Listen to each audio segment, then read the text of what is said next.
ناونشانی مام جەلال کۆکەرەوەیجەکان لە کتێبەکەم ناوناوە هۆکارەکەی کە مام جەلال هەمیشە کۆکەرەوەی جەکان بۆ لە عێراقدا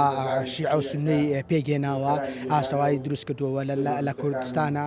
هەموو لایەنەکانی پێگێناوە بەدە دەقە چارەگەل لە کۆبنەوەیەکە هەموو کێشەکانی چارەسەرە کرد واتە مام جەلال کۆکەرەوەی جەکان. دیارە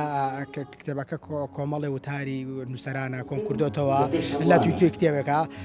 ئەمە چاپی سێمە لە چاپی یەکەمەوە تا ئێستا گۆڕانکاری بەسەر وتار و چەند وێنەیەکی هەڤاڵ مام جەلال داهاتووە و ئێمە لێرەدا باسمان تیا کردووە لە وێبسایت و فەیسبوک و کەساتە نووسەرەکان وەرم گردووە بە پەیوەندی تەلەفۆنی سوپاسیانم کە وتاریان هەبێ بۆ سەرۆک مام جەلال کە جی کەمە لەو کتێبەیە ئەوە سەرەتای چاپی یەکەمم کاک هەرێم کاکەی بوو سەرۆکی کۆمەڵی ڕووناکبیری یارسان و دواتر هێ